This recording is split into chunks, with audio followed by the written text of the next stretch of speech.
सैफ अली खान पे जब हमला हुआ, चाकूबाजी हुई, तो महागठबंधन के नेता उछल पड़े, लपेटने लगे मोदी सरकार को और महाराष्ट्र सरकार को।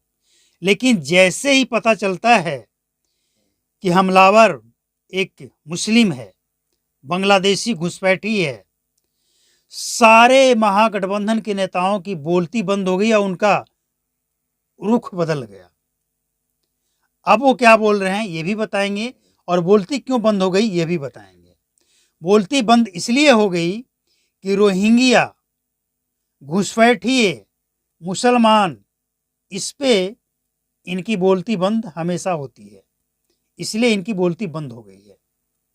ये एक शब्द नहीं निकाल रहे हैं। अब क्या कह रहे हैं ये कि 10 वर्षों से बीजेपी की सरकार है देश में और बॉर्डर इलाका पे जिम्मेवारी है केंद्र सरकार की, तो घुसपैठिए और बांग्लादेशी भारत में घुस कैसे गए।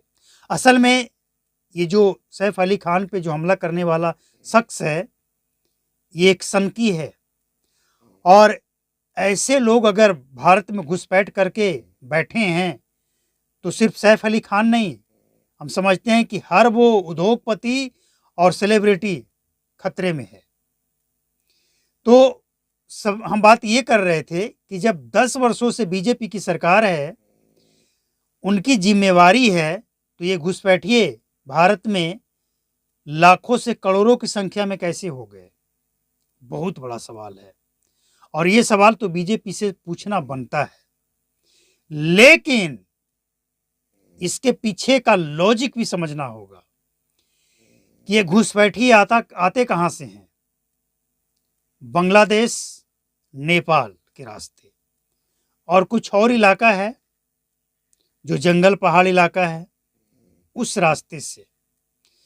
तो सवाल ये है कि बांग्लादेश और पश्चिम बंगाल, ये दोनों, बांग्लादेश और पश्चिम बंगाल, बांग्लादेश दूसरे का शासन आ चुका है, वहाँ पे इस समय शेख हसीना नहीं है, और पश्चिम बंगाल में ममता बनर्जी की सरकार है जो घुसपैठ कराकर उनको वोटर कार्ड, राशन कार्ड और आधार कार्ड सब कुछ बनाकर और वहाँ पे आराम से एक ऐसा खेल चल रहा है कि बांग्लादेशियों को घुसाओ और भारत का नागरिक बनाओ।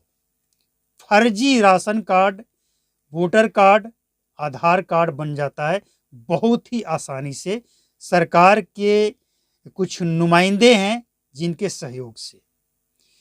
तो ये सच है कि 10 वर्षों से बीजेपी की सरकार है तो जिम्मेवारी बीजेपी की है, लेकिन ये भी सच है कि कुछ नेता, कुछ राजनीतिक पार्टियां जो ऐसे लोगों को संरक्षण देकर ना सिर्फ भारत में घुसा रहे हैं ये लोग, बल्कि भारत में उनको राशन कार्ड, वोटर कार्ड, आधार कार्ड सब बनवा भी रहे हैं। और इसीलिए इन सब की बोलती बंद हो गई अचानक से। मतलब साफ है कि बांग्लादेश से रिलेशन उतना खराब नहीं था, इसीलिए घुसपैठ करने वाले आराम से घुस गए।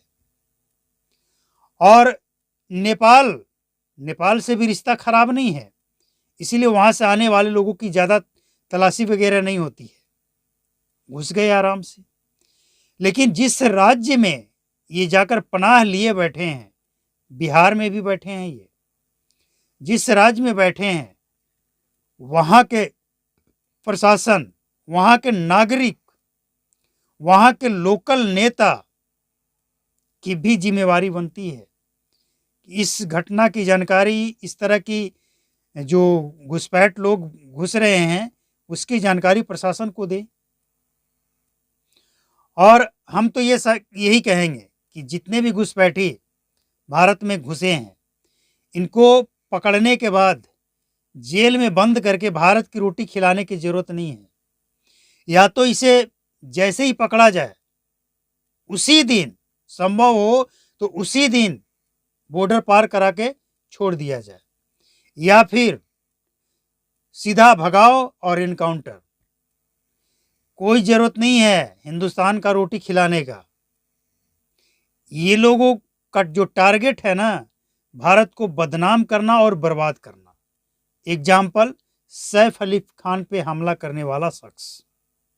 और ये न सिर्फ सैफ अली खान पे हमला करने का इसका प्लान था, ये ऑटो से घूम घूम कर मुंबई में और सलमान खान, शाहरुख खान सबके घर का रेकी कर चुका है। सबको ये बारी बारी से टारगेट करता, लेकिन उससे पहले ये खुद टारगेट हो गया। लेकिन ऐसे कई और रोहिंग्या घुसपैठ भारत में बैठा है, उसे पहचानने की जरूरत है। और उसे पहचान सबसे बेहतर वो लोग कर सकता है जिसके आसपास ये लोग पनाह लेकर बैठे हैं, छुपे हैं। तो जिसके पास ऐसे लोग घुसे बैठे हैं जो बंगला बोलता हो, ऐसे लोगों को जरूर चिन्हित करके और प्रशासन को बताएं। आपको एक बात हम बताएं, हम एक बार गए थे अटारी बग्घा बॉर्डर। वहां पे 14 अगस्त को हम गए थे। रात में वहां पे प्रोग्राम था, हंसराज हंस जो गायक है उनका। तो वहीं पे हमें 4-5 दोस्त के साथ गए थे घूमने। वहीं पे हम लोग रुके रात में। रात में जब रुके, 12 बजे प्रोग्राम खत्म हुआ। इसके बाद वहाँ किसी को रुकना नहीं था बॉर्डर पे। अटारी बॉर्डर पे किसी को, बाहरी किसी को रुकने का अलाउ नहीं है। घर के बाहर एक लाइट जलाने का भी अलाउ नहीं है, ताकि रोशनी जो हो ना वो इंडिया की तरफ दिखे नहीं। जो भी रोशनी होता है ना बॉर्डर के पास, हम बिल्कुल बॉर्डर 0 माइल की बात कर रहे हैं, बिल्कुल बॉर्डर की बात कर रहे हैं। वहाँ पे जो भी लोग होते हैं वो जो रोशनी जलाते हैं उसका फोकस पाकिस्तान की तरफ होता है कि उधर से आने वाले को हम देखें, लेकिन इधर हम क्या कर रहे हैं उधर वाले को नहीं दिखे। तो जब वहाँ पे प्रोग्राम ख़त्म हो गया, एक बिहार के फौजी से हम लोग मिले, उनसे बात किए, तब उन्होंने बताया कि आप लोग भी निकल लीजिए, यहाँ रुकिए मत, और नहीं तो रुकना है तो बाहर मत रुकिए, किसी होटल में चले जाइए, क्योंकि यहाँ अलाउ नहीं है बाहरी किसी को भी रात में रुकने का। क्या पता हम आपको पहचान रहे हैं, आपके साथ कुछ नहीं करेंगे, लेकिन कोई दूसरा होगा, इनकाउंटर कर देगा और वो कह देगा कि हम घुसपैठ करते हुए देखे, घुसपैठिए समझें, इसीलिए मार दिए। लेकिन वहां पे जो एक शब्द हमें सुनने को मिला, जो एक शब्द मिला, हम सुनकर हैरान रह गए। बिहार के रहने वाले फौजी थे। उनसे हम लोकल भाषा में बात कर रहे थे, अपना बिहारी भाषा में, लेकिन इसके बावजूद वो बार बार हम लोगों से पूछ रहे थे, आप लोग बंगाली तो नहीं हो? हर 1 मिनट के बाद, अच्छा सच बताओ आप लोग बंगाली तो नहीं हो? हिंदी और बिहारी भाषा तो आप अच्छी बोल लेते हो, लेकिन आप लोग बंगाली तो नहीं हो? जब हमने उनसे पूछा कि सर आप ये बार बार क्यों पूछ रहे हैं, आपको कोई डाउट है क्या?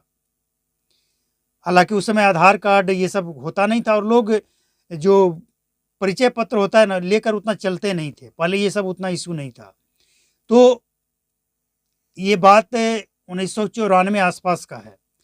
तो जब ये उनसे हम पूछे तो उन्होंने कहा कि देखिए, सबसे ज़्यादा घुसपैठ करने वाला कोई होता है वो बंगला बोलता है, और इसीलिए हम लोग उस पर भरोसा नहीं करते हैं। बंगला बोलने वाला सबसे ज़्यादा घुसपैठ, क्योंकि बंगला बोलने वाला पश्चिम बंगाल का ये जरूरी नहीं है, वो बांग्लादेश का भी होता है, इसीलिए उस पर भरोसा नहीं करते हैं।